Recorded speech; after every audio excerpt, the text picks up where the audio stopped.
pleasure to welcome you all to today's debate that is entitled Strengthening Democracy in Central and Eastern Europe, Democratic Innovations as a Response to Contestations of EU Values.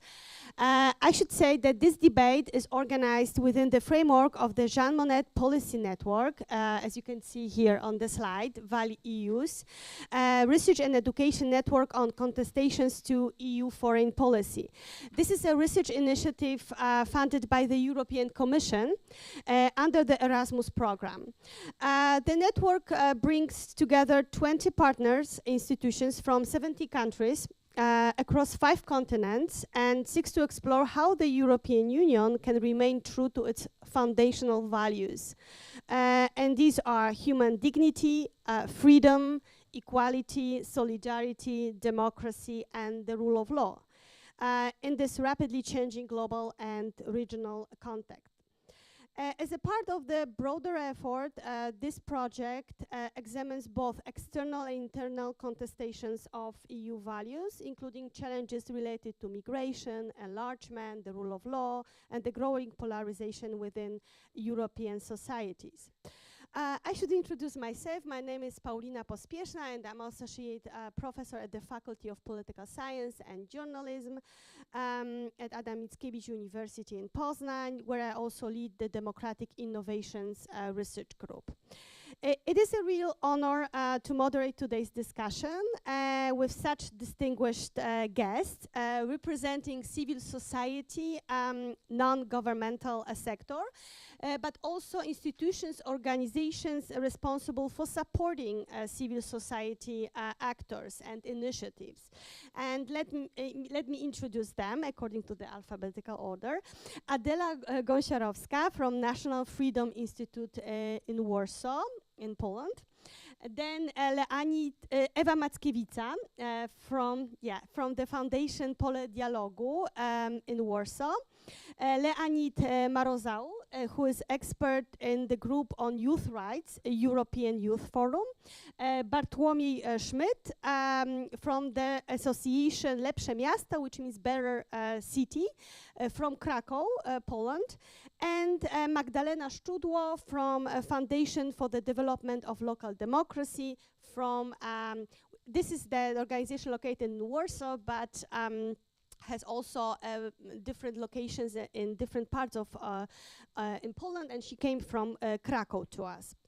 And on the behalf of the Polish values team, I would like to welcome all of you here, our audience here in Poznań, as well as all those who are joining us online via live streaming. Those who are with us today in person, please make sure to, there is a list circulating, please make sure to put your name. And after the panel discussions, there will be an opportunity for questions from the audience, both in the room and online. So please feel free to use those who are online chat, right, to post your questions and comments. All right, so what is today's debate about? It's about very pressing issue, because across Europe, and particularly in Central and Eastern Europe, we are witnessing increasing contestations of EU values. Not only by public actors, but also within societies themselves. We observe, and it's also empirically documented, lower public trust in democratic institutions, also lower political engagement. Also, in many cases, we also observe democratic backsliding. But at the same time, civil society actors, right, which traditionally play an important role in mobilizing citizens, but also safeguarding rights and holding governments accountable, are also looking for a new and innovative ways to foster participation, enhance dialogue, and support decision makers in responding to these complex challenges, such as climate crisis or social inequality. And these are the precisely issues that will be we want to explore today. How can democratic innovations help to rebuild trust, to strengthen democratic resilience, and also create meaningful spaces for cooperation between citizens, activists, and institutions?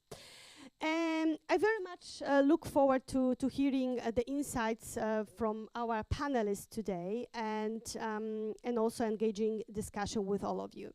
So I will begin with Magdalena Szczudło, who is a specialist in innovation and international cooperation at the Foundation for Local Democracy. Her professional interests span democratic innovation, social inclusion, climate transition, gender inequality, local development, and global education. She designs and manages international and innovative projects, delivers training and workshop. I should also say that she completed a traineeship at the European Parliament in Brussels and also contributed to opinions at the Council of Europe in Strasbourg, especially on women's rights. All right, combining your expertise, Magdalena, I just wanted to ask you to share with us how activities you're engaged in, how they, which EU values do you support and strengthen through your activities, and also in what ways and through which specific activities you do that. Thank you. The floor is yours. Thank you very much. I don't know if it is working. Yes? Yeah, okay. So first of all, thank you very much for the invitation for this debate. It's very pleasure to be here. And yes, my name is Magda Szczudło, and for several years I had been working for Jerzy Regulski Foundation Support Local Democracy. And it is one of the oldest non-governmental organization in Poland. We say even sometimes laughing that the foundation is oldest than the local government, because our founder, Professor Jerzy Regulski, he was author of the reform of public administration on local level. And since 35 years, we are working with local authorities and local communities, supporting them and supporting local development. So for us, local development, then civic education, and last years also social innovations are very important. And in this intersection, let's say, yes, my work is involved with such phenomena like innovation, inclusion, and democracy. From the experience of my foundation, what it means democratic innovations. Sometimes we think that we focus on political system and rule of law mostly, then communities and relationship between citizens. And for my foundations, important is not only that the democracy is not only a tool of participation, but it's something like different way of relationships between citizens, between public institutions, and between communities. So democratic innovations, it means also to finding new forms of co-design policies, also co-creation, co-design, and co-decision and co-responsibility.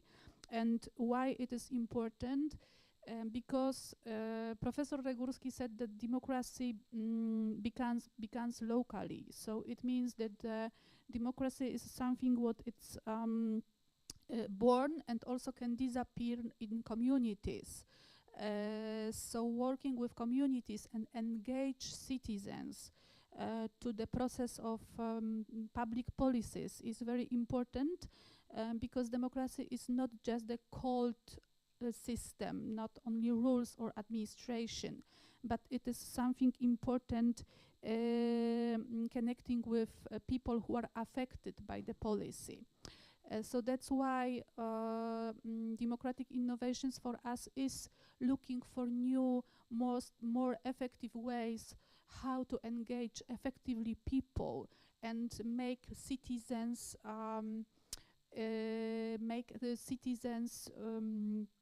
co-creators of changes, not only passive recipients of the policy. So this is, let's say, the general approach of my foundation since 35 years, and also it's also reflected in the name of the foundation. Foundation support local democracy. So for us, the most important target groups are local communities and municipalities, local authorities, non-governmental organization, non-formal group of citizens, and we are working with them locally. And now recently, also for us, it was very important to develop some support of social innovations. And last 4 years we were implementing a project. The project title was Incubator of Social Inclusion, and we were working with social innovations in Poland, because it was a project implemented in all regions of Poland. The project we implement with Regional Center for Social Policy in Kraków. They were the leader of the project, and also with Jagiellonian University. And the approach we implement was to find innovators who can deliver the ideas for new solutions for social problems, but new solutions which can use all of these new resources. They are possible to be used, like technology, but also new knowledge, and try to co-design with target groups some solutions of social problems. So the project was really successful. Even last week we visited Brussels, because he was awarded as one of the 5 most important project in Europe the last year. So really we had a very good evaluation. But the lessons learned from this project and the true value of this project was how we were working with innovations. The process of innovations was at the beginning to the end full with democratic approach, that every stage of working of the innovations we involve people and target groups and people who were affected by the innovation. So I think that also this is very important. Even the project was not directly connected with the subject democratic innovations, because the goal focused on the social innovations and social inclusion. But from this project we learned a lot, and many lessons learned. Like if we would like to have a successful solutions and innovations, we have to try engage citizens to the process. Then also important is to thinking about how the process should be organized in democratical way, that the democracy is not just a system, it's more than a system, it's something like a relations between people. Also important is that if we are speaking about democracy, we cannot say about democracy with some part of society is excluded because of some reasons like economical, digital or social. So every work, project and activities we are delivering to the society which is fighting with social exclusion is very important, even is not directly connected with the building political system. So it's also a very important part, social inclusion and social innovations which can deliver some solutions for people with disabilities or different barriers which or special needs are important to be part of the political and democratical system. And also this project shows us that the small solutions can be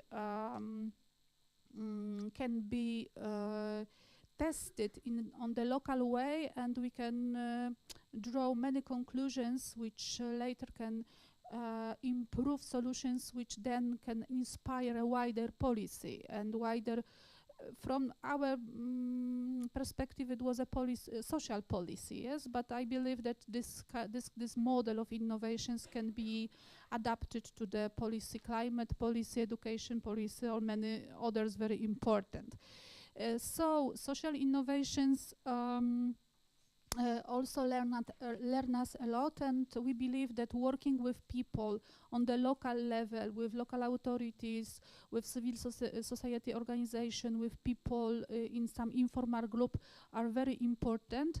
And yes, as I said, Professor Jerzy Regulski, who is our founder and very important person for my foundation, and we really try to follow his work till now.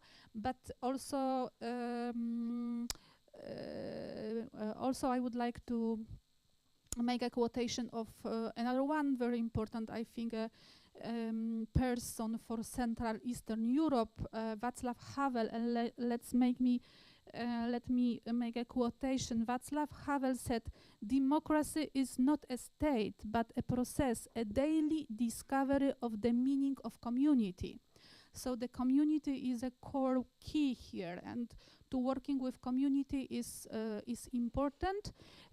So if democracy will die in community, it means root of democracy, then all tree of democracy can die. So I think that from perspective of my foundation, this is important, working with people. Thank you very much, Magda, for sharing insights from your organization, well-established and well-known NGO in Poland, and also your experiences with also social inclusion. I very much like what you said about democracy. The democracy is the process. It's about also relations between various actors. When you talk about the social inclusion, you told us about different tools and mechanisms. I should say that quite innovative way of including citizens in decision-making processes are citizen assemblies. But about citizen assemblies, what kind of participative tool they are, will tell us Ewa Mackiewicza.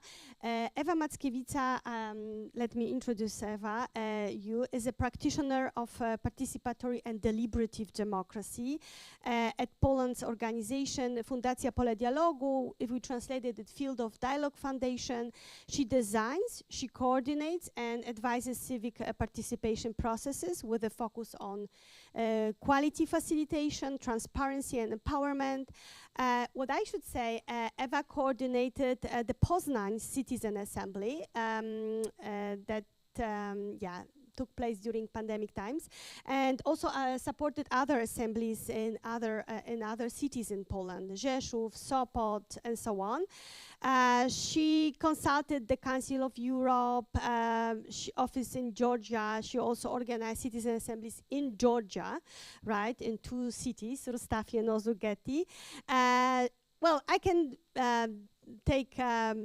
speak forever about her merits and contribution to organizing and coordinating citizen assemblies, but I should probably give the floor to you, Ewa. So Ewa, coming back to the question, I mean, it would be great if you tell us more about citizen assemblies as a democratic innovations, but also which EU values do you think these mechanisms support and strengthen?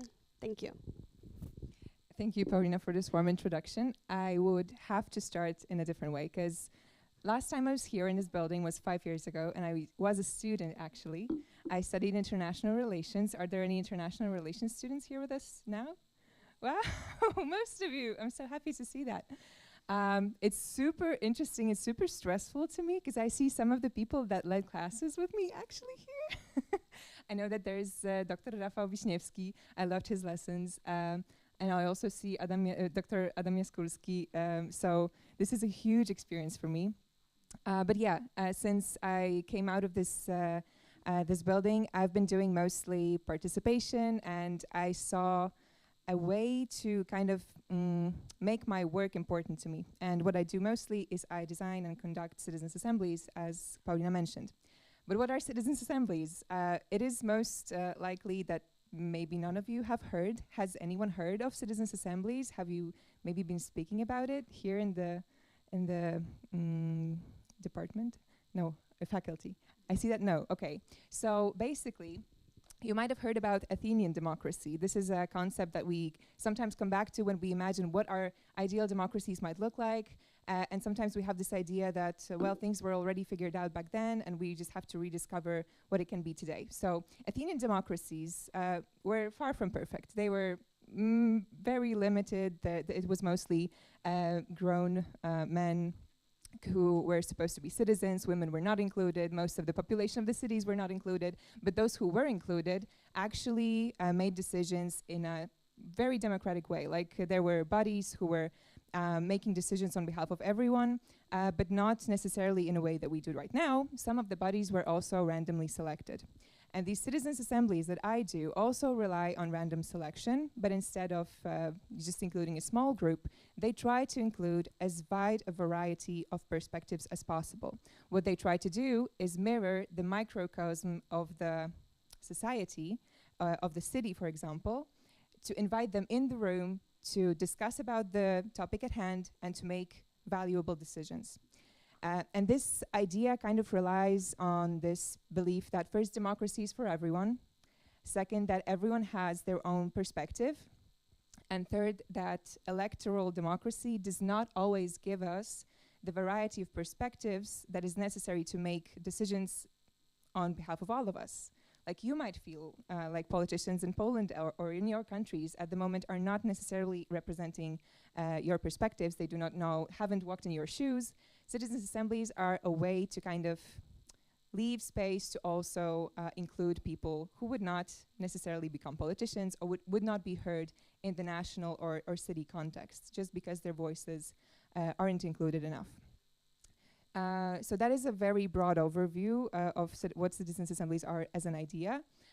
Usually, yes, as I said, it's a randomly selected group that creates a mini public of the whole society or city or country that we're talking about. They are given a question or a topic that they will be discussing. And before making a decision, because sometimes we imagine that, okay, we invite these people, they will make a good decision. No, we want them to make informed decisions, not just any decisions. They might have biases, they might have misconceptions in their minds. We all live in our bubbles. So first, what citizens' assemblies do is bring them on the same page. So give them a basic amount of information that might be necessary for them to talk about the topic, and also present with various perspectives that might be needed to make an educated decision. This means that different experts are invited, different stakeholders are asked to present their perspectives, and later on, the citizens invited or residents are invited to also talk to each other, because each of them is also an expert of being a person, being a resident of the city. They have their own experience with the topic, so they also have their own unique perspective that is worth hearing and weighing. And what they do is they talk, they come up with recommendations, so like ideas on how the problem could be resolved. They look at every recommendation from different perspective, they weight options, they look at trade-offs, and together they make a decision which option would actually be the most beneficial for the society or for the city from their perspective. They vote on a scale, but that's another topic. And the second question was about EU values. How can citizens' assemblies actually tap into that? And I feel like obviously EU values are set, and I would say there is something to be said about each and every value that EU represents, and how citizens' assemblies can tap into that. But I think my main kind of takeaways would be, first, yeah, I did notes, but I have terrible handwriting. First, democracy. This is for me the most important part. If we want to have democratic societies, we need to figure out ways that actually give us some wider representation than what we have in parliaments right now, because it does not reflect the diversity we have in societies. Not only when it comes to sex, age, but also when it comes to including minorities of different kind. So yeah, first of all, it's like democratic way of making decisions that will benefit the whole of society. I feel like citizens' assemblies at least give us a glimpse of what democracy can offer, what else we can kind of envision for democratic decision making, just by introducing these many perspectives. And that taps into also equality, because one of the ideas in citizens' assemblies is also to have at least a theoretical option for every person to be invited to take part in citizens' assembly, even though they're eventually randomly selected, because otherwise we wouldn't be able to have discussions in a room full of 500,000 people, for example. So they have to be randomly selected. But the option to be there technically should be equal. And the voice represented in the room also should be equal. We have facilitators who make sure that no person dominates the discussion. We make sure that everyone's voice is heard. And I feel like that really taps into equality. And basic human dignity. I also feel like respecting human rights and actually taking into consideration human dignity is also a huge part of that, because what citizens' assemblies do, and I feel like it's not appreciated enough, is it kind of puts the value in normal human perspectives. We live in a very meritocratic kind of world where we value expert inputs, and obviously it's important to listen to experts, but we sometimes forget that just because someone didn't go to a university doesn't mean their opinion doesn't matter. And the Citizens' Assembly really breaks out of that and gives voice to normal, random, everyday people. Thank you very much, Eva. You also mentioned that these democratic innovations, such as citizen assemblies, mostly happen at the local level, at least in Poland, at the city level. And actually, it's a good moment to right now to transit to Barłomiej Schmidt, who actually operates at the city level, because he's a president of an urban civic organization advocating cities for people. Drawing inspiration from new urbanism. Barłomiej, you will have to, in the moment, explain it to us. Jane Jacobs and the 50-minute city concept. His work promotes pedestrian-friendly neighborhoods, balanced mobility, and metropolitan-scale planning that protects vibrant human-scale streets and distinct urban centers. But there's another hat that Barłomiej had. As a climate activist, he lobbied, but also he campaigned for the Krakow's Climate Citizen Assembly as an innovative tool for engaging residents and also improving climate policy. So without further ado, Barłomiej, the floor is yours. Tell us about your activities, and also keep in mind also connected to EU values. Thank you. Okay, thank you for this broad introduction. I'm also happy to be here. I think it's already a part of democracy that we can discuss freely. But the story I want to share is about making people being a co-author of their cities, of the places they live in. It strengthens the democracy itself, because then they can see how democracy works for them. That is why, among others, this is why my association is advocating for cities for people, because in this concept you cannot do effectively cities for people without engaging people. Yes, that's to hear their voice is very important in this concept.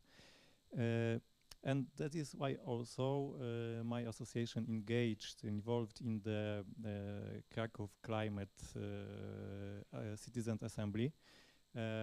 We were there as an expert party. We're presenting some views, proposal, which could be implemented in Kraków to make it more resilient to climate change. We have two proposals.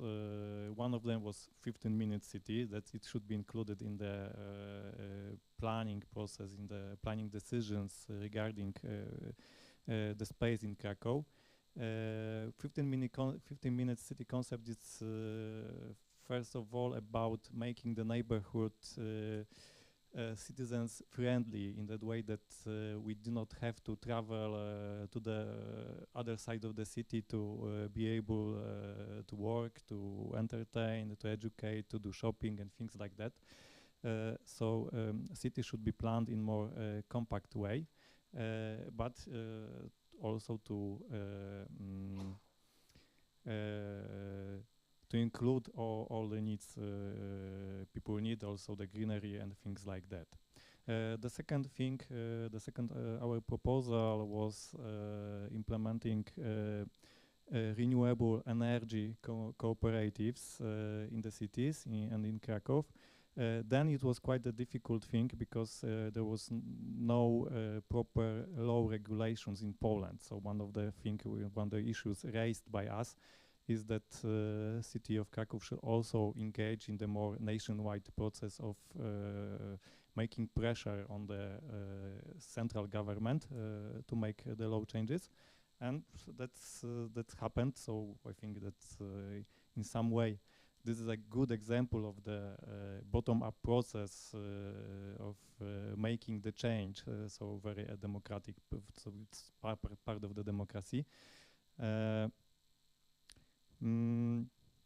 But what was important also in our engagement there, and how we now see this panel and see it positively, was also that for us it was success because we saw that our voice mattered, because both of these proposals were to some extent implemented by the city of Kraków. Both city involved in this process of supporting establishment of renewable energy communities. There were conferences, also city employed experts to help citizens to educate them how this can be done. Also, this 15-minute city concept is to some extent included in the planning policy in Kraków. Of course, we can argue about the details, how it should be done, and that's a thing which happens also continuously, as it's a continuous process. That we're still engaged there, that we're still advocating for some things, but I think that's part of the democracy in action. And I think that's very important in these participatory processes, that people need to see that their voice matter. Because on other occasions, when my association tries to involve people, make them be more engaged in participation processes, we see that the main reason they say that they do not want to make this effort is they do not see that this voice matters, that they are heard, that what they say is really has an impact on the city's policies, on the changes in the city. So I think that's the point I can't finish now. That it's very important that we should engaging people, make this process in this way that if people can see that they are heard, their voice is mattered. Thank you very much, Barłomiej. So engaging citizens, but also the values that you also mentioned, I've heard it's about openness, it's about courage, it's about respect and innovation, but it's you also mentioned important role that citizens in the city can play in pressuring the elites, right, political elites, to make decisions that are in line with the needs of citizens, right? So they are responsive and accountable. Thank you for this view, but sometimes we need to cooperate also with the government, right, in order to also, as NGOs that play a very important role, but also they rely on sometimes on funding coming from the government, right? So of course they diversify their funding, but they also can rely on funding coming from the government. And Adela Gąsiorowska, our next speaker, is actually Deputy Director of Poland's National Institute of Freedom, Center for Civil Society Development, and this is very important entity that supports NGOs, supports non-governmental organizations, and in its activities. And I should probably say that she also has another hat she used to have, right, as a civic activist, but I'm sure she will tell us more about her activities. Adela also studies citizen assemblies within Poland. But without further ado, Adela, the floor is yours. Tell us about your activities. Tell us about the role of the National Institute of Freedom, and also what kind of values this entity supports. Thank you. Thank you. As Paulina mentioned, I'm the representative of governmental institution at the moment, but I used to work in NGOs as well, and I'm still a researcher, and I am focusing on local democracy and democratic innovations. So I would like to show the perspective. At the moment, I would like to focus on the perspective of national institution that is aimed to support civil society, but also civic engagement.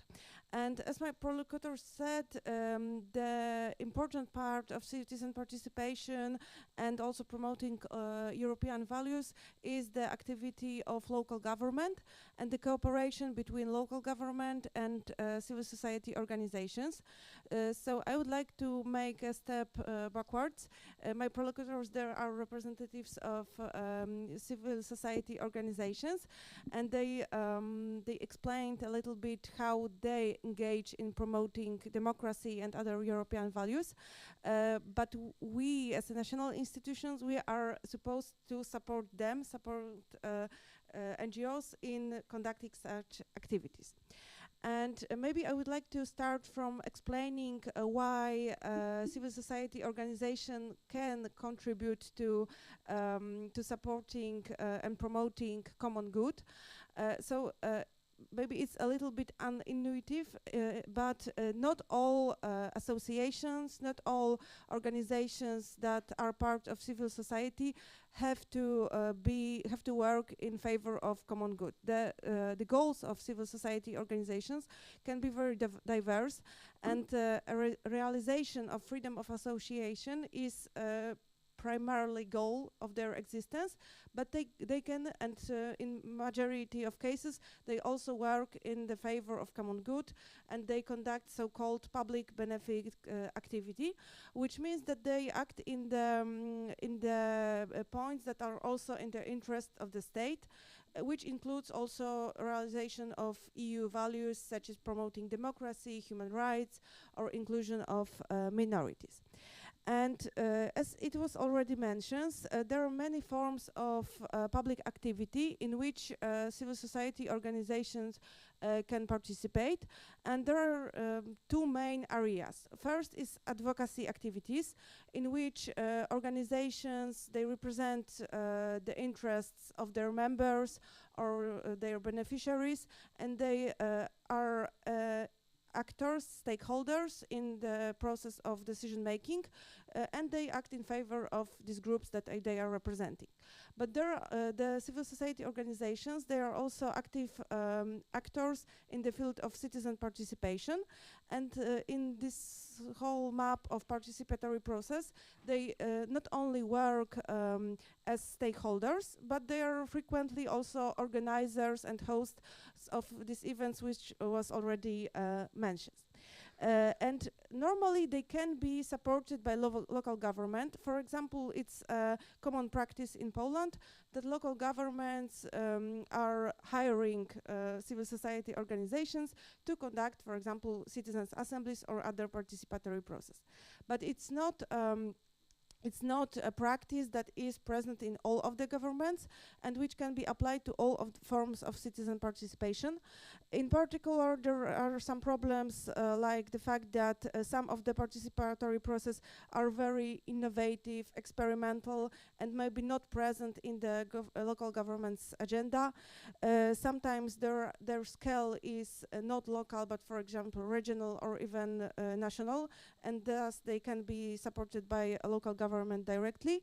Or there are some cases of local governments which are not willing to support citizen participation, and which I guess Paulina already mentioned, that in these cases civil society organization, they need support from national institutions, also financial support, to build their potential, so they can be an actor that is more equal, more of partner character to local government, and which can push local government to implement some innovative solutions. And it is the idea which stand behind creation of some of the programs that we as National Freedom Institute are implementing, but also stand behind establishing National Freedom Institutes.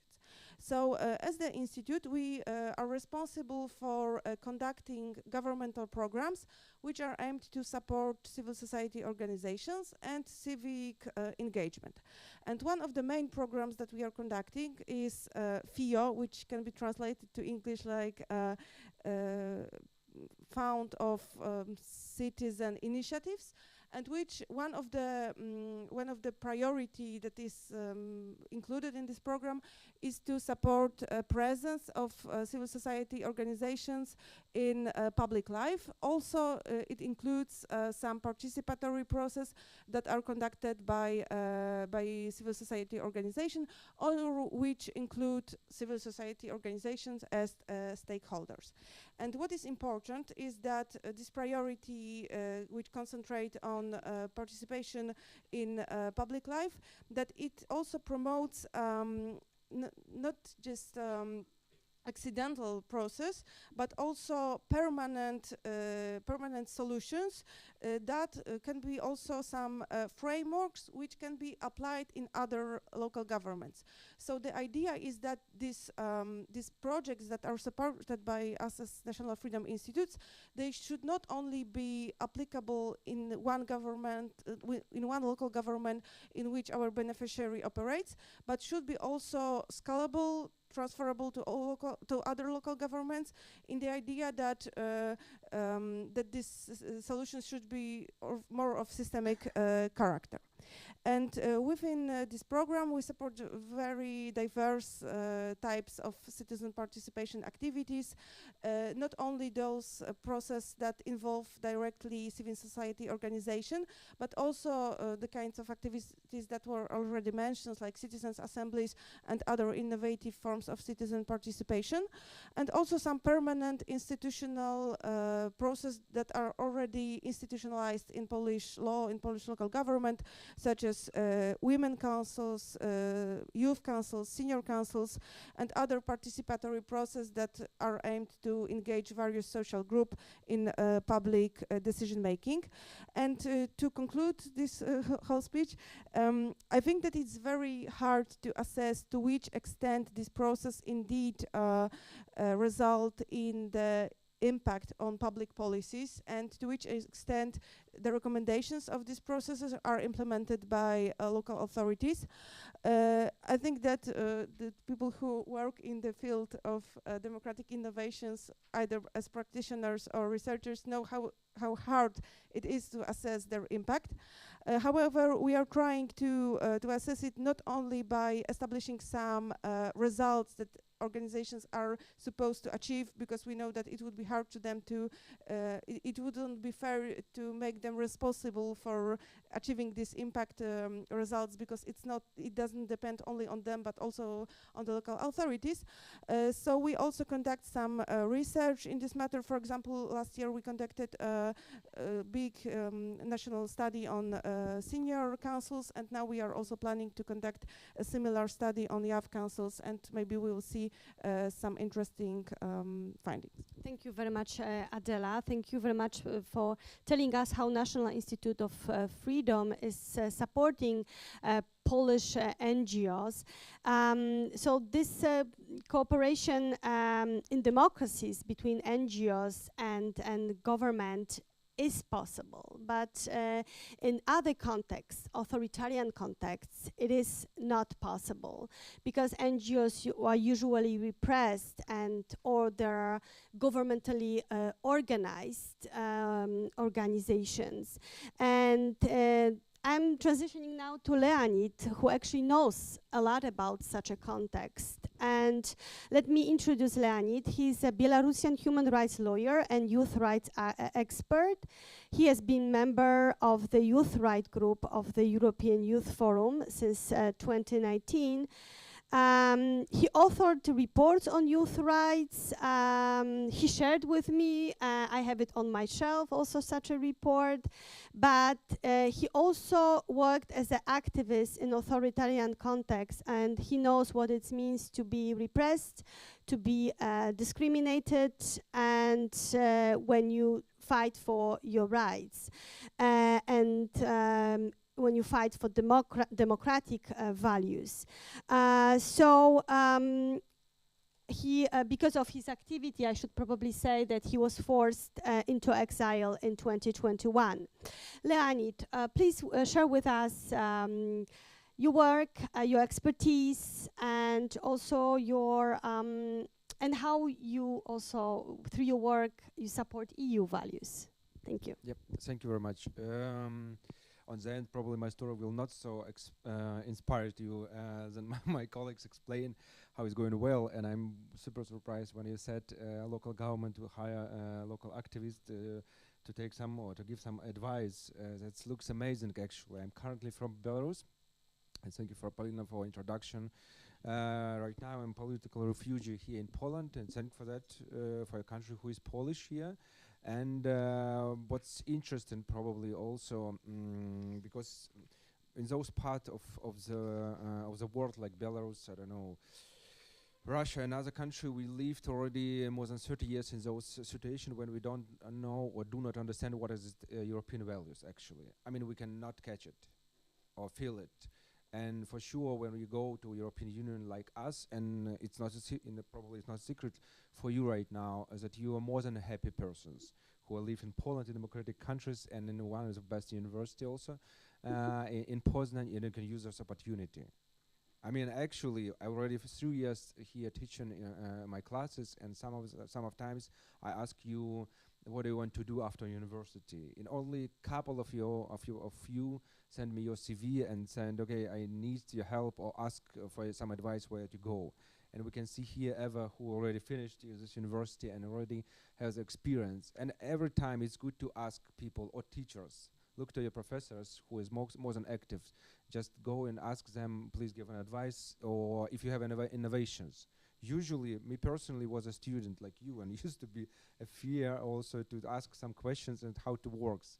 And I also used to be an expert in the European Youth Forum in Brussels and worked more than 5 years. And usually I have my own opinion, and I saw that I am super right. And those adult and those bureaucracy who placed in Brussels do not understand what I mean. It was a question every day, and so on and so on. Then I understand that we have a situation where young people do not believe in elder or generation or, I don't know, to bureaucracy. And bureaucracy, people who rule this world, as we can see, do not trust young generation because you are too young, usually. They do not speak this publicly, but they understand totally how it's work, actually. What we did, in for example, in Belarusian society, we trust to use the same instrument what's there. It's not, for example, a secret. In Geneva and United Nations, there are a lot of human rights committee which protect human rights and so on and so on. Me personally, and I'm doing my PhD here in this topic, try to understand how many recommendations was given by young people. And just not a secret, for the whole time of all of working times of all committees or institutions in Geneva was made more than 20,000 of recommendations to governments, to different ones, to whole countries. It's a lot one. And then I tried to check how many of them was made by use or about use or something like that. It's less than 1%. And that means that people who lived in Geneva, they do not really understand what's going on in the youth sector. It's not, I mean, how? Because me personally actually came out from youth sector, and I also thought, as I said before, young or political do not understand what's going on. Right now, I'm advisor to Svetlana Tikhanovskaya, to president of Belarus. And it's interesting because I also do not see what young generation do. Because, I mean, how? because I live sometimes in my Facebook page, in LinkedIn, and so on and so on. And I understand for you it's boring. You already use TikTok or probably never goes to those meetings with people talking about politics and so on and so on. That means you have to ask yourself also what you can do if you want. As my colleague said, it's not obligatory to do or to change the world. If you live in the European Union, you're more than happy to do nothing. You know, just a lot of people already do it. But it's good opportunity to use this European values actually and democracy, how it works. Just imagine you have a freedom of speech. When we, and me personally was a member of European Youth Forum group of youth rights, we started to, it was 3 years ago, we started to establish United Nations Convention on Youth Rights. And everyone from European countries also please come and took some articles. Okay, freedom of speech, assemblies, everything. We put like an articles, advices, what we need in Youth Rights Convention. And everyone forget who was from European Union. Everyone forget one thing. And a couple of people who was from Belarus said, you forgot one fundamental rights to life. Because in Belarus we have still death penalty. I understand that European Union people already forget about it. And it's very cool actually. But me personally, when I was in Belarus, I visited those court trial a lot of times when death penalty when was announced and so on and so on. And you also came, when you came to with some innovation to Polish society, to European one, you can also come with your values. Okay, let's go to talk about women's rights. I mean, it's important right now, me personally, also to talk in all the speech about women's rights, how they live. We have here in university also some discussion how should people protect it and so on and so on. But the situation is a little bit different in different countries. Let's go to Moldova, to Romania. Last week I was in Chisinau and also have a talk. They a little bit have another perspective, but they're going with my Sanders, with presidents, to European direction. But if not, it's also a problem. And usually my kind of advice or suggestion also to meet each other and to ask and to push us, as you said, to push as government or to politicals. Okay, let's talk, let's change something. Yeah, thank you. Thank you very much, Leanid, also for this realistic and very down-to-earth view. Sometimes in democracies we do forget about the freedoms we have and the rights we can exercise, right? Yeah, thank you for reminding us about this. And that we should appreciate that, but also we should take matters into our hands and make those changes, right, around us. That's why we do use these democratic innovations, right, to innovate how citizens participate, but also how decision makers make decisions. So in order to strengthen democracy. We'll have another very short round before we open the floor. I just wanted to ask my panelists to react to what other panelists said, but also I would like you to finish with the positive view. If you could briefly say also about challenges, indeed we have to be realistic, but also some success stories, and please react to the others. Shall I keep the same order, Magdalena? Mm-hmm.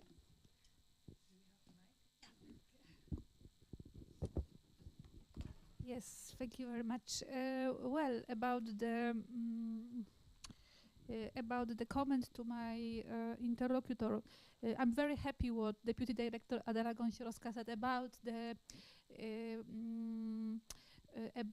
the approach which focusing on looking for a project and initiative which can be delivered locally, implemented locally, but which give us some models, be able to applicable to other communities and scale and be able to be scale up. No, they have this criterion of scalability. This is something. This is something what is part of social innovation, and I believe also democratic innovation. That we can design some new form or new solution and on a small scale with low risk. We can implement it locally and do it with local people, and then to draw some conclusions how it works or what to improve. Also it's interesting that from these local small models we can learn, and it can inspire a wider policies. So this is something interesting, and I think it is a very good approach. About the success story, from my perspective, public participation, it's something like, for me, it's important accessibility, and accessibility. Accessibility. It means that people who we would like to invite to the discussion or debate, they need to understand the subject, and they need to understand also documents and the statement, which sometimes from public statements or public policy are too difficult. The documents are too complicated with hermetic technical language. From my point of view, interesting is how to make the language easier and how to make it more accessible for different perspectives, how you said. Success story from social innovation incubator was one innovation. The title of the innovation is Patryk i Kropka. Patryk i Kropka, sorry, in Polish this is the title of the book. And the book is dedicated for young adults with intellectual disabilities. And the group of young adults with intellectual disabilities, with their teachers and tutors, they decided to develop stories of classic literature, but written in ITR system. ITR system, I don't know if you know what is it. It's an easy text read. It's very interesting, but why? Because for young adults with mental disabilities, the classic literature is too difficult, to understand fabula and so on. And also the literature for kids, it's too naive. So they try to develop their own story and to write it in the ITR system. And they did it, and we awarded this innovation by grant. But what is important from this innovation, that if we can deliver for the society high level of classic literature in such a system like accessible language, it means that everything we can deliver, like documents, statements, to be more accessible for people and to give them opportunity to have a voice, because only when they will understand what policy is about, they can present their perspective. So this is the one of the success story. Another one success story is an innovation called Hear It. Hear It, it was an innovation dedicated for deaf people and hard of hearing people. And one association from Kraków, they decided to create an e-learning platform for deaf people. Target group there were the deaf people, and translating coding language course into the Polish sign language, gesture language. And they did it, and they deliver a vocational, vocational training for this target group, and give them opportunities to learn new skills, vocational skills, and have some new opportunities in labor market. But what is important from this innovation, that you know what, I don't know if you know, but for in Poland, Polish with hearing disabilities, for them, the mother language is gesture language. The Polish language is a foreign language for them. So if it is Polish language, written, speaking Polish language is a foreign language, it means how to make communication more accessible for people with such disabilities. which is important because they are also citizens. Yes, so this innovations taught us this, that also if we can translate coding language, you know, coding language is a mathematical abstract language into the gesture Polish language, it means that also we can deliver such kind of translation of public policies, you know, to make process of the discussion and participation open and accessible. Thank you very much. Thank you.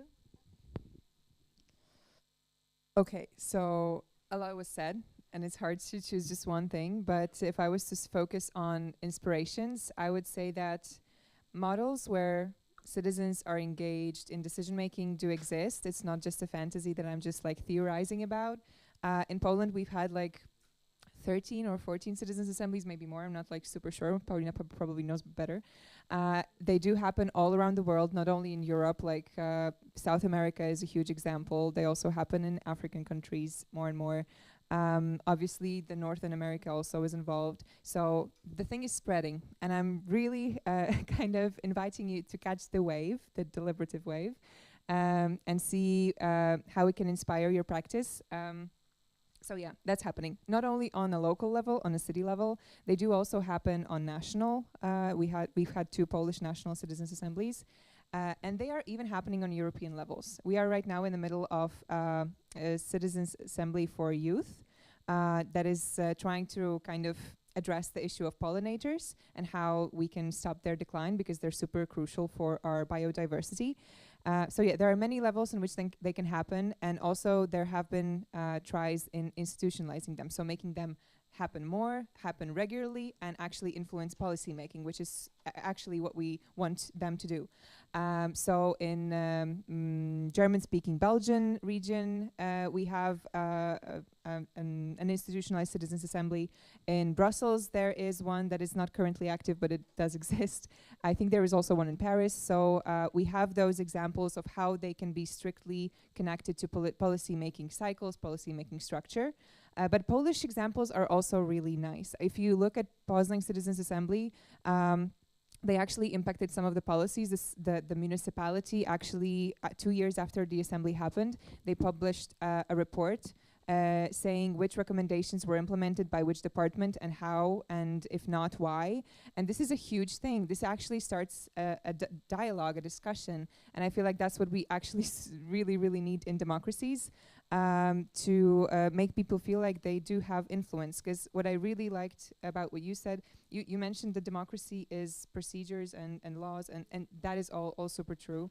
But for me, also democracy is about empowerment. And empowerment lays where people actually feel like their decisions matter and their opinions matter. And giving them impact on policy is really strong. I really tend to jump into really idealistic ways of speaking about citizens' assemblies, but it's just because the experience I've had with every process I've been engaged with is really, really positive. I feel like it's really easy to lose your hope when you were on the internet and you're reading comments under posts and you're just looking at hate spilling out of people. And then you can't imagine that people who think differently can actually come together and make policy recommendations. You would feel like that's impossible. I'm not going to talk to my right-wing uncle about how to solve greening of the city. It's just impossible. But it does happen, and surprisingly, it happens. Like there are success stories with actual changes in individual perspectives, with individual approaches. I think Paulina would be the best person to talk about that because she researches what kind of impact citizens' assemblies can have on their participants. And obviously it differs. It's not always positive. Like sometimes we see that, you know, people don't change their minds, and that's also fine. But the fact that they come together, talk, and make policy recommendations that are actually taken into consideration and change what happens in their city, I feel like it's a strong, hopeful sign that we can do better. And that there are ways to approach democracy in a bit different way. Thank you very much, Bartłomiej. One word I remember from the that others said was collaboration, and that's interesting because the success story which came to my mind also because of the introduction you've made, it's not really about the collaboration, but in the end it was a collaboration, because it's about Jane Jacobs, about Jane Jacobs. She was quite interesting person, because she was not an urban expert, not someone who we see as should shape the space, decide about the space. She was a journalist, and also a leader and organizer of protests in New York. It was something unusual then, because in the late 50s it was protests organized by mothers, by women, not by men. So that's why the groups which then was rather excluded from the decision making. And it was protests against the huge developments, changes in this landscape of Manhattan, which were then planned. If you know this place, maybe you visited Manhattan, because I think it's very popular and also very often filmed pictures and so on place. And can you imagine that this place would look like that there are huge highways, about 10 lanes in one way and 10 lanes in other, cut through this island. And between them very similar buildings to each other, because it was the plan to change the Manhattan in that way. It was along with the urban policy, urban expert knowledge from the 1950s, that we should plan cities in that way. There was also in other cities plans to such transformation, but what stopped this way of changing the cities, it was the protest of the citizens, which, because they feel that it's not the right way, that it would change their life, not positively, but negatively. The protest, which was organized and led by Jane Jacobs, the first of one, because it was a series of protests, was caused because they wanted to liquidate, and because of the development of the highway, a square green area in the New York, in the neighborhood, which were popular with mothers living there, as a place where they go with babies to spend time, to meet each other, and so on. And it was the impulse that showed that it's not the right direction. And yeah, the citizens can change something if they, yeah, they want exactly, and they insist. But I know from you that democratic innovations can complement the well-known participatory tools like protests. But sometimes protests, I know also from you, from climate activists, not always is effective, and that we need to find the new ways of exerting the pressure, right? I think that what is important and what works is then when such protests could be can be accommodated and built in the whole process of decision making. Because what was, and I wanted to point it out, in New York, the problem is that the expert knowledge we sometimes have may be wrong. And that is why we need to hear people's voice. Right. And that's part of the democracy. Thank you. I also experienced that continuously now, because we deal with such problems. Yes, there is a clash between what people say and the expert knowledge. Right. Thank you very much. And Adela and also Leanid.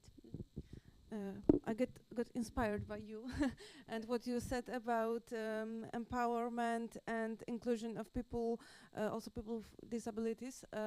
I would like to mention one of the projects that we are supporting. Last month, I was a guest at the conference organized by young people who are also in the spectrum of autism, and they are self-advocates. And it was the first national conference of young self-advocates. And maybe you know that feeling that sometimes when you are working in some field, you are not so inspired by things that you see because they are all very similar, and it's something must be really special to surprise you. And I think that it was one of those cases, because there were young people who, as some of them told me, some of them used to not even go outside of their rooms because their surroundings, it wasn't inviting for them, and they was afraid of being part of their everyday life. And they made such a long way that at the moment they are not only fighting for their individual rights in their everyday life, but they became also self-advocates, and they are working in the field of citizen participation on their own way. And this conference, it was really moving because it was organized and conducted all and only by those people. So they were prolegants, they were facilitators, they were organizers. And maybe if someone from outside see it, they would say that it wasn't perfectly organized in the meaning that we often have in mind, but it was in some meaning perfect, because it was really theirs. And when we see these processes, it's visible that when we let people operate on their own ways and not to adjust to some external rules, they can really be meaningful participants of public life, even if they are different than most of other participants. And the second thing I would like to mention, it's not so maybe special, but I think that it is important because it's some trend that I observe when I see how citizen participation develops in Poland. And it is that I think that many practitioners also gives themselves a space to experiment and not to be so orthodoxic about the methods that they use.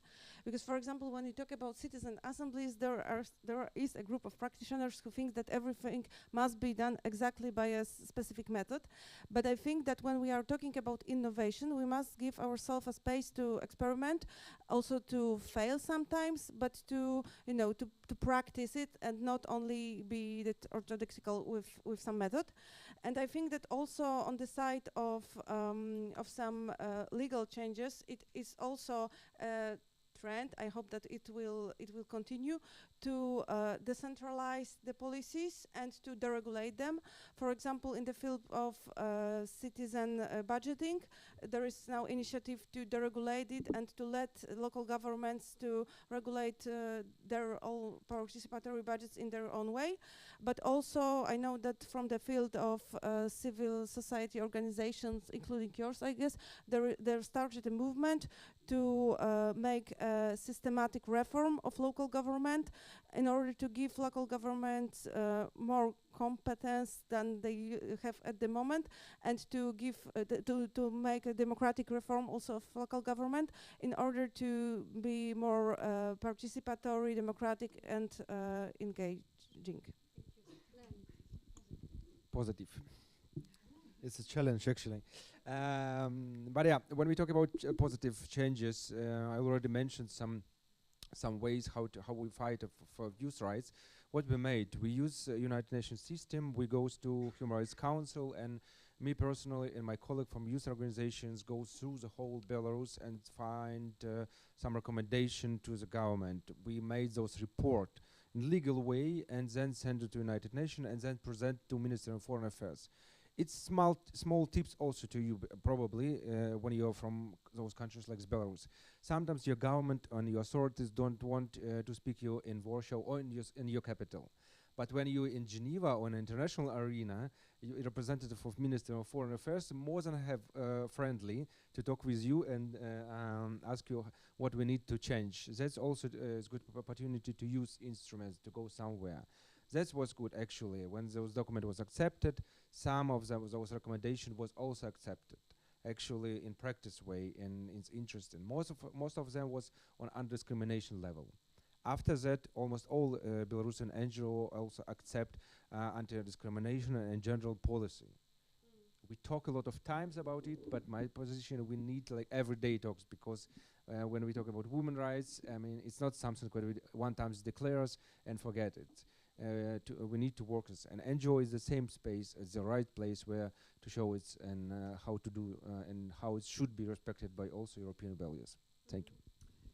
Thank you very much. So it's time right now to open the floor. I'm sure you have questions to our great speakers. Please.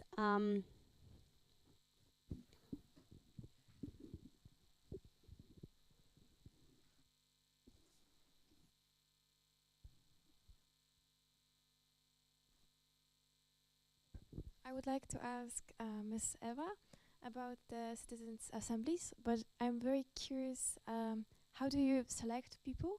Because you said it's random, but I was wondering, what is the exact process of that? Thank you.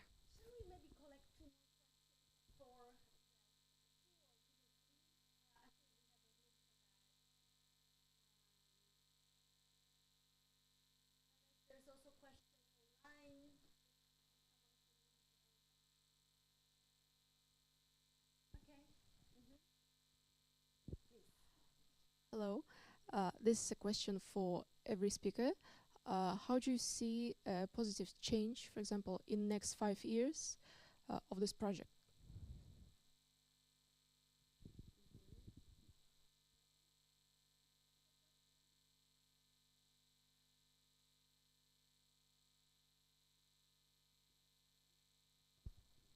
Great, thank you.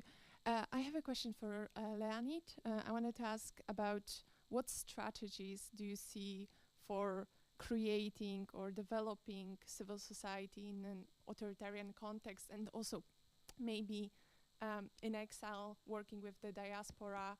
What strategies do you want to use? What strategies do you see are more effective? Maybe you can also talk about engagement of youth specifically, as this is more of your experience as well. I wanted to see if you have something to say. All right, thank you. We have a couple of questions, one to Eva, one to Leanid, and one to all of you. So, Eva? Random selection is actually one of my favorite things about citizens' assemblies. So do feel free to cut me off, Paulina, if I speak too much. But the general idea is that there are two basic steps to random selection. First one is to find a way to send out invitations to random. I will use the example of Poznań, because you might feel like it's familiar to you. So when we did the assembly in Poznań, first we wanted to send out 20,000 invitations, or 2,000 invitations, I'm not sure what the number was, but to randomly selected households. We knew that we didn't want to do an open recruitment, because in open recruitment, usually people who already have some kind of buy-in or interest, they will sign up more likely. Also the stakeholders, people who are actively engaged, activists, those will be the ones we will be selecting from. We don't want that. We want random people who will just are living their life, maybe not caring about the topic at the moment. So how do we do that? We send them an invitation saying, hey, it's important that you come. We want to hear your perspective. The president of the city takes this seriously. Here's how you can sign up. So we sent out these invitations. We got a list of every household in Poznań from the city, from the municipality. We divided the city, like these addresses, into regions of the city, so like Wilda, Jeżyce, all of those.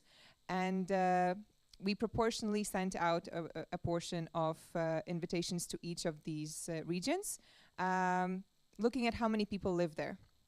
What you could do, if you know that you have like a region in the city where people who are disadvantaged live, you might do household visits. So go knock on their door and say, hey, you're invited. Would you like to talk about that? Can I answer any questions? That way you make sure that people who come from disadvantaged contexts also will feel more invited to the process.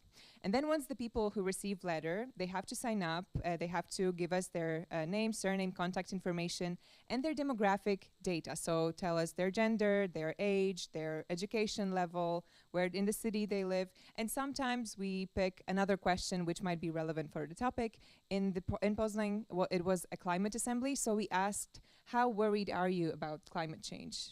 Like, are you really, really worried, or do you not care at all? You don't think that's an issue? Because we wanted to have diversity. We didn't only want climate activists to be in the room. We needed diversity. So yeah, that is how we did random selection. The final step is actually, there's like a super sophisticated program called simulated annealing that does really well in, you feed it the basic criteria you need.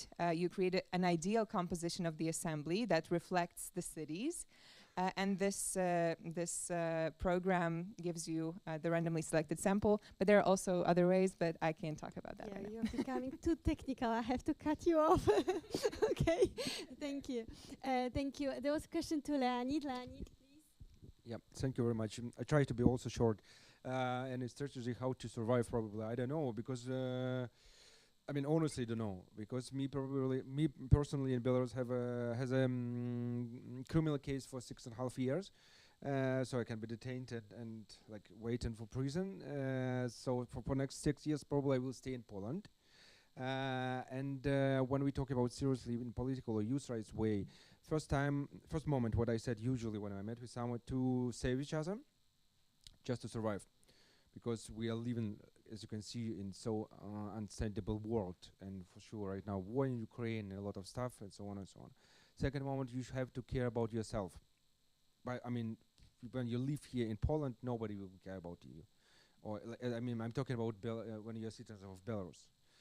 And also to help people around. Just imagine in Belarus in 2020 was population around 9 million people, and after those period of year, after 5 years, or more than 1 million people left. And it's young generation, young people, and they're living. Me personally, as a young activist or politicians, also working on strategy and some reforms, because I understand that, well, something will happen. Next couple of years, we will need to come very fast to Belarus and change this political system. And that's, on this way, we need people and need contact. Like here, we're sitting. We're just not talking. If something happens next year and we'll go to Belarus, anyway, I will call all of my colleagues from university or my also supervisor what to do. And all of you have experience in Poland, especially 20, 30 years ago. That's a good night. Right now it's time to prepare, usually, and also good advice to you. Thank you. Thank you very much. And also, what a great work Belarusian diaspora does, right, in Poland and elsewhere for the country. All right, I have a feeling like Magdalena would like to answer the question that was to all. Am I right?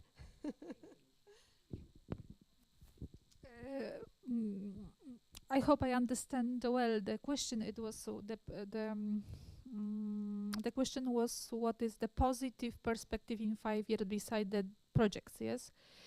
Well, from my personal experience, honestly, it's about. I think that having an observation that really people they would like to be part of the public participation process, and they would like to participate. And what I observe is, I'm sure you also, that more and more people, activists representing non-governmental organization and civic society organization, they candidate in elections to local elections to Council of Cities, Council of Communities, etc. I said that my personal experience from this year was, this year in Kraków we had elections to Council of Public Benefit Activities. In Polish we call this body Rada Działalności Pożytku Publicznego. Yes, we have a special law, and every local government has such kind of a advisor body for mayors. And this year in Kraków we have elections, and for 8 places for people for representatives for a civic society organization, there were something like 28 candidates. I was also candidate, and I am happy to be a member, so I was elected. But really, it was very interesting experience to discuss with other candidates and to present them myself to be a member of this council. And what is important that this work, it's a 3 years work in this council, and this is a voluntary work. It's not a paid work. There are not any privileges. This is just work, and we have to making an opinion about important programs and law on the Krakow's level. By the way, we can cooperate, you know, because I know that you represent a very important environment and stakeholders. So what is positive, that really more and more people would like to enter to the policy and has an impact for how the policy is shaping and how it looks like. So for me, this is this positive positive perspective for next 5 years, because I guess more and more people would like to be a part of the public participation. Thank you. Thank you very much. As you could see, democratic innovations is so deep into those NGOs' guts that even right now they try to innovate, they find a way to cooperate, right? So yes, democratic innovations, just to conclude, is the reaction of non-governmental sector to the contestation of EU values. It is and will be the reaction. It will be the way to come up with the new solutions, how to include those vulnerable people, excluded people, but also those who do not have faith in democracy currently and need the way to be empowered again to believe in democracy, and also the way to improve decision-making processes, right? And I think this is the message from today's discussion, is that democracy is the process, right? This is the process, democracy is about relations, and it's about community, and it's also up to us to take care of democracy. Thank you very much for today's debate. Thank you very much, and see you soon. Thank you. And join me with the applause to thank our speakers. Yes. Yes, thank you.